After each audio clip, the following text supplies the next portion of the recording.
Welcome to the Ang Geno Show, where we talk about ways for you to grow your life and your business.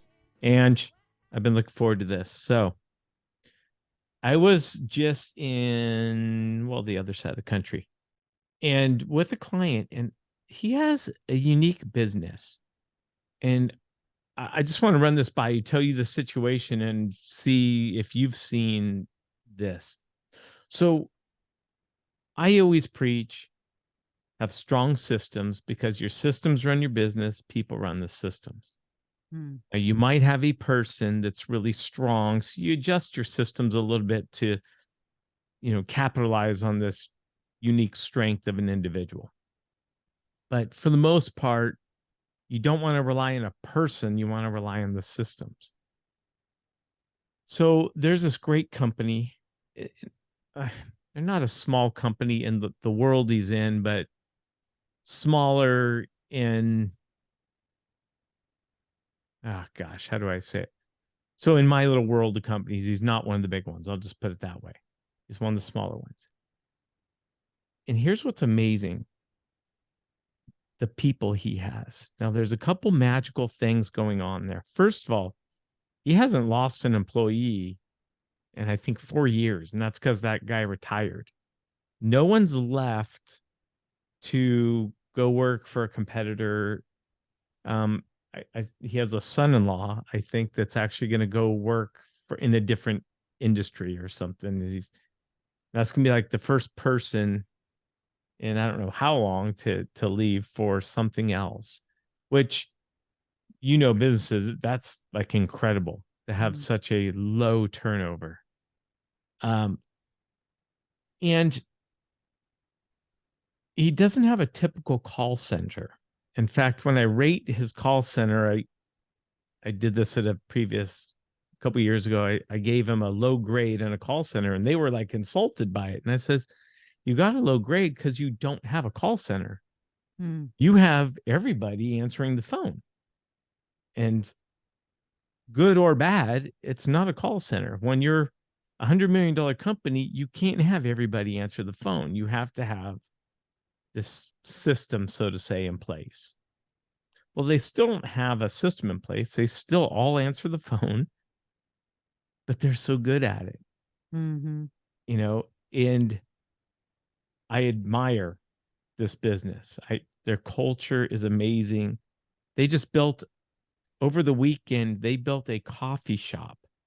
They did it over Memorial or Labor Day weekend so that their employees didn't know what's going on. They just show up Tuesday morning, and now they have a coffee shop serving free coffees, cappuccinos, whatever, until 7 a.m., to get them out on the road. Amazing.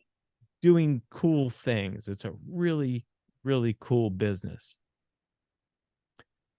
Now, my call with them today was, you guys have a great business.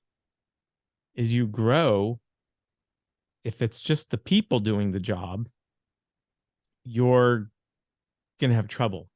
Because, I looked at the guy, one of the owners, the father's selling the son half the company. So the son, I says, you're going to have to teach someone else to do what you do, and they're never going to be as good as you. I just want you to understand that. But what can we do to make them 80, 90% as good as you? We got to start implementing those systems. Anyway, I guess the question is, and maybe I shouldn't be pushing them to be a bigger company. I know they're going to be a bigger company, but I know the market, they're in a market that they can be a lot bigger. But they're highly profitable. They're all happy with the money they make. It's all, it's a great business. But I guess I always worry too. If you're not growing, you're shrinking. And if you're shrinking, you're dying, basically. Yeah. Competition. Well, it's like you think about, birth rates of a country. When the birth rate goes to zero, that's the beginning of a death of a culture. So you're kind of right about growing and either growing, or that's where the notion of continuous improvement is really powerful. But let me come back to what you talk about.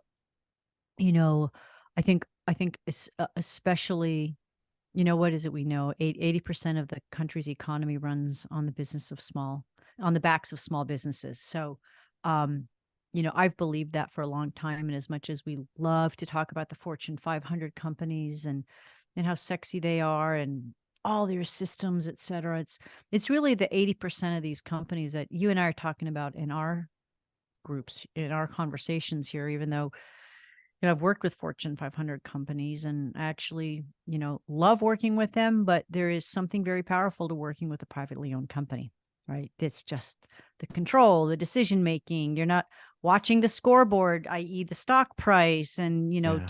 tweaking everything in the company, regardless of what's good for the people or the product. It's hard. It's Don't hard. have decisions by committee. Agree. Yeah. What is it? They say a camel is a racehorse designed by a committee. Yeah. Yeah, yeah. But but what does happen in these smaller companies is exactly what you describe. And I have seen this, and I respect that you understand this is a risk for the company that we call it, when knowledge lives in the head of the employees, that knowledge walks out with the employee, whether it's by Yeah. retirement and even if they're retaining people, nobody can stay forever. Right. The other hard part is when you ask people, what is so magic about what you do? These people are inside the jar of spaghetti sauce. They are the spaghetti sauce. They can't see what's on the label. You know what I mean? So Hmm. so sometimes you ask people to say, "Well, can you document what you do?" Well, they'll document what they do, but they don't you need a third party to look at what's happening. So it's interesting. So I've gone into some of these companies and I have an assessment that I do where, it's a 2-hour interview, long. Usually I make it 3 because I love, I really understand them from their first day working, whether it was, delivering newspapers. I had one executive start out as, washing out the floor of a butcher shop every night, and like whatever, the most mowing lawns, we know how that all starts, babysitting, dog walking, and we cover their career. And because how people enter that work world, like, and I got to say, the secret is the earlier it starts, the more fun people have with work. Because when kids do stuff, it's always fun when you get to wake up and deliver papers or when you get to go over and babysit and you make that money. It's fun. And you never lose that association with, oh my God, it was so much fun to work, because it's play. You don't have to do it. And so a lot of that spirit carries on, which is why I think, don't get me started. We have a whole generation of kids that don't love work because we've turned them into professional students. Their job was get A's in high school so you can go get A's in college and get at the best school you can. Anyway, so we have robbed children. Oh, don't work, just get good grades. Don't work, just do a sport and good grade. So we've robbed kids of this joy of work. So, and there's a lot of great stuff written. Remind me to tell you about a book called Finding Flow. I've mentioned it, where he studies 3 generations of Italians and what is it they say? Soft times, hard times make strong men, good times make soft men. Anyways, so what do we do with these people? They can't tell you what it is that's so wonderful about what they do. So I'll go in and I'll interview them. And then I give them a whole slew of assessments because I got to figure out, how do they like to solve problems? What's their approach? I have, 10 situations that I've given to every executive for 30 years. So I've got a litmus test of how people answer the question. And it tells me everything about their management style right there. And so it's so interesting because I'll give them feedback and they'll be like, oh my gosh, like, have you been picking through my trash? How did you know that's me? Yeah, that is me. It's helpful because then when we look for replacements or when we look about, it's more important to look at what are the things that we can start communicating in a company that captures a value, the essence, the energy, the combining of knowledge and people skills. And I don't say turn it into process, but when you turn it into value, something that others value and how they do things, you can approximate it. but it's really sad where some companies say, well, we asked him, he just doesn't, he or she doesn't really know what they do. So we're just going to let them keep doing what they do. I'm like, no, no, no, no, no. Don't let it stop there. It's natural for people to not be able to look on themselves and go, well, here's how I do the magic, because people are busy doing it. And what is it like, when you're natural at something, you shouldn't be aware of how it's happening. It's it's subliminal. It's natural. I mean, we don't want also people to become self-conscious about how they do something either. But understanding them. So talking what you just said right there, something as a kid, I didn't know why. I had success at just other little things. Like I found success in, I didn't know how or why until I started reading the, psychology books of why. And I'm like, oh, that's why that works. Mm. Now I intuitively just talking out my rear, came up with some story, but now I get it. So I think it's important. And in fact, in a lot of what I teach, and is let's say a sales class, for instance, you know, sales guys want to talk about all their big sales, all their big successes. And I said, guys, the lessons and the ones you miss. Mm. Okay. It isn't just the client, because they Mm. always wanted to follow. Oh, it was the client. They didn't really want her. Like, that is such a BS, excuse. Stop, figure out what you did wrong or you didn't do that you should have, is usually what happens. Like I found if someone's on a winning streak, they're like, well, I don't need to work that hard. And so they start cutting little pieces out of their presentation. Then all of a sudden they're in a slump and they don't know what happened. It's like, well, you stopped doing this and this and this Mm. because you felt they weren't important. Mm. You didn't realize how important they were. Yeah, that's also powerful when people, it's interesting.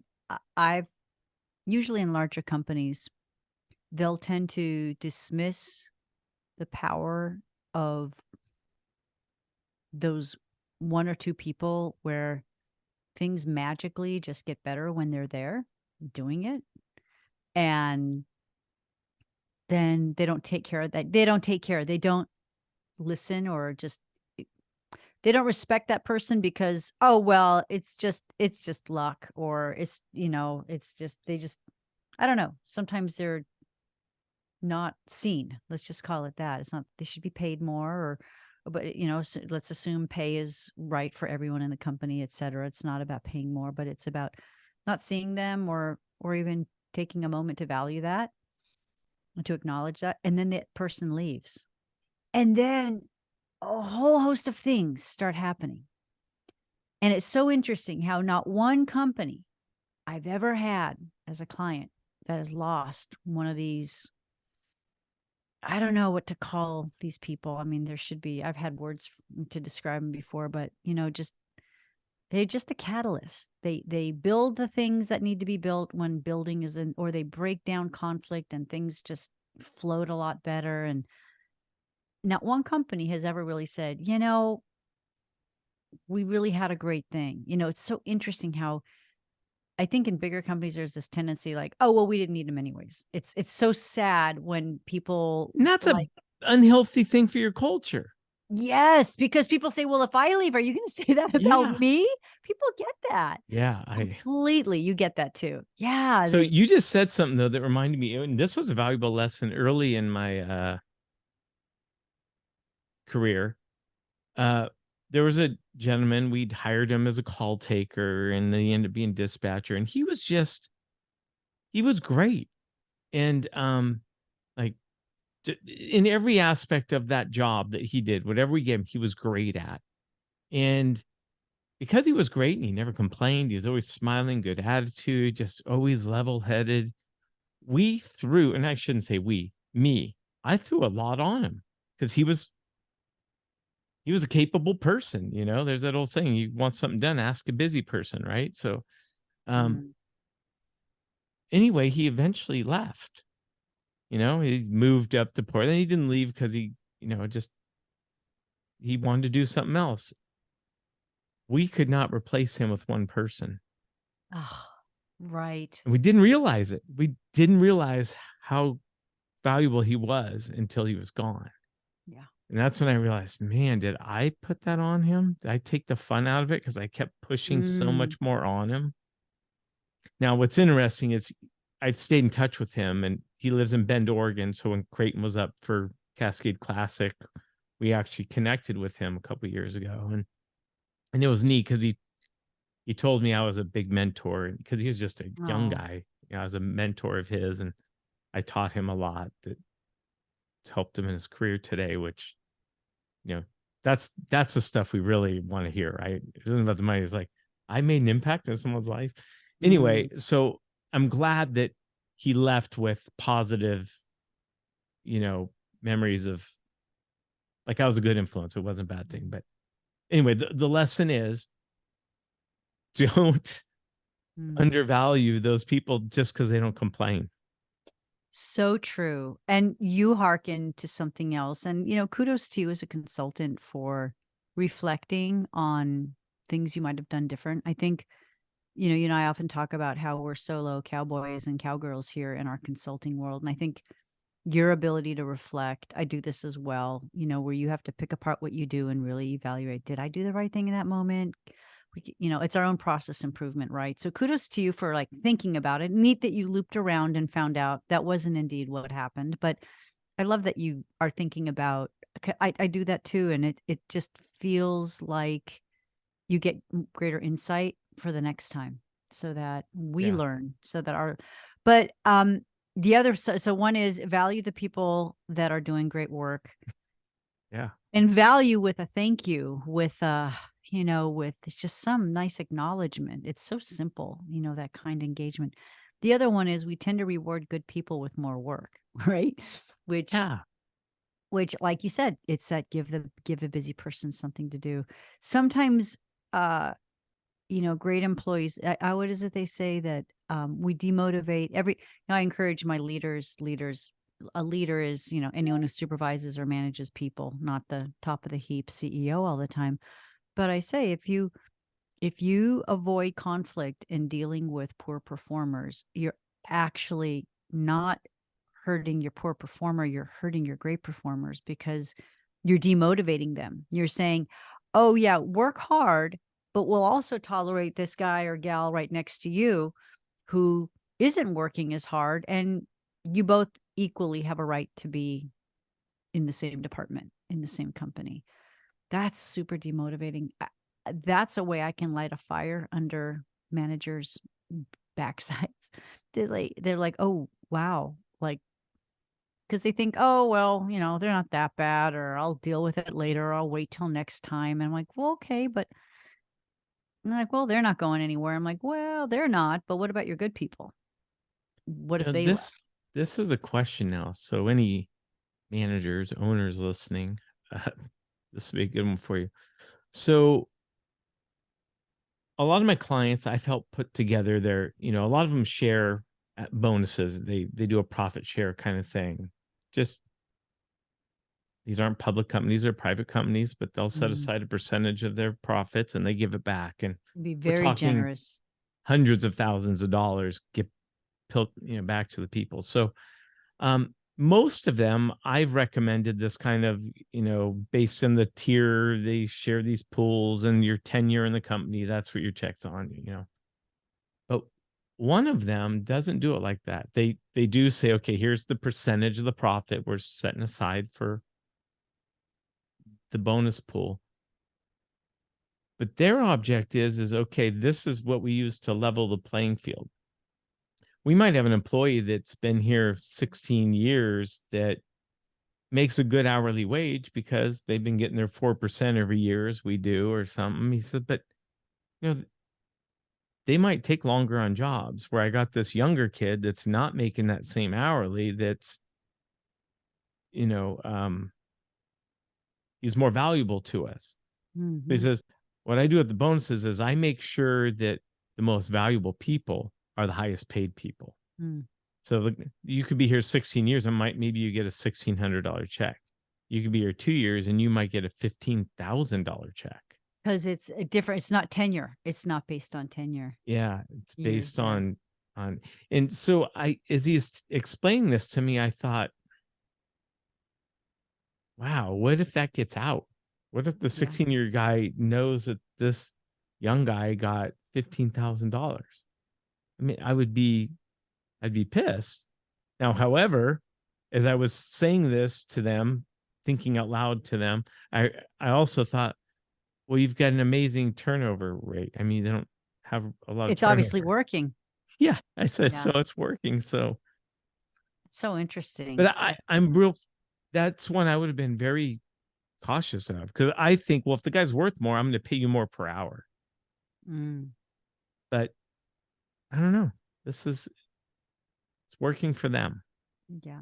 I Thoughts? think yeah. So it is an interesting, I think people would find that very motivating because I think some companies, when you're new, a lot of great young people get vastly overlooked because they get dumped in the, yeah, but they've only been here 2 years. What do they know?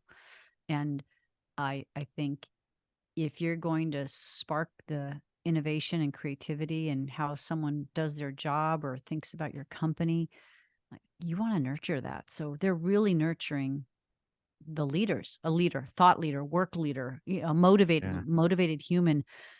So I'm all for that because I don't, I think sometimes if someone at 15 years were not motivated, I'd say, well, and not getting a big bonus. If they complained, I'd say, well, here's what you need to do to get more, and that might open up a Yeah. real opportunity for that person. I think when you started talking about this client that you were just with, you know, what is it? I heard someone put it, you can't microwave culture. Culture is built in a slow cooker. And whatever Yeah. these guys are doing, your impression is, and their culture is great. It just, it feels like a great place. And the turnover is a first place to look.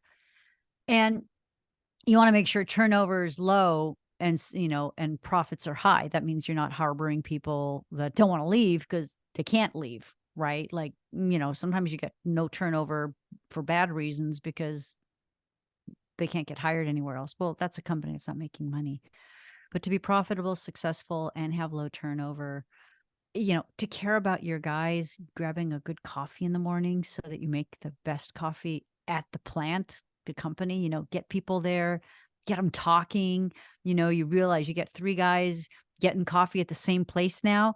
They're going to talk about work. They're going to egg each other on. They're going to, I mean, that builds culture right there. Yeah. We talk about it takes 1.8% of the time to really build connectivity and opportunities and magic between people. We talk about, like my project management labs. You talk about that there, over the course of a month, if you spend 15 or 20 minutes grabbing a coffee together, that's free team building. They'll lead Yeah. themselves, but they're in an opportunity where sure they might talk about the football game the night before, what they did, but then they'll be like, oh, well, what calls are you going to go do today? Or how are things in your department? And man, they're gonna get some ideas out of that. Yeah. Yeah. Right. I mean, that was, Google has that 20% thing. I mean, 20% of your time work on different projects, with other people. Mm-hmm. And, the new building that Steve Jobs didn't get to see it completed, but that Apple has as a big Their big circle. And, ring. Yeah. he wanted the bathrooms only in one side of this huge building so the people would have to see Walk. other people, and that that he didn't get away with that because, but if you have a pregnant woman on the other side of the building, she can't Right. walk Can't 20 go that minutes to far. the other side of the building. So you only have your pregnancy, your Yeah. pregnant women bathrooms. No, just kidding. But yeah, and there's I can't say her name, but I call it the Super Chicken TED Talk. And she talks about in certain companies in Scandinavian countries, they don't allow coffee cups at desks because they want people to meet at the coffee maker in Yeah. their company cafe to talk intentionally. And they time breaks. People used to say, oh, how inhumane that we all have to take a break at the same time. But yeah, but you're all together talking at the same time rather than take your break when you want. You're alone in the kitchen, you have a cup, you go back. Yeah. Not a very stimulating break. Yeah. Hmm. Maybe this is a good ending point, Ange. I think so. I think we've given some great, you know, what is it? Given some light to some neat ideas that are, I hope we've inspired some people to think about how they can connect better in their companies naturally. It doesn't take a lot of time or money or effort to make magic happen. That's Yeah. what you and I love to encourage. Yeah. Awesome. All right. Well, I'll catch you again next week. You got it. I'll see you next week. All right.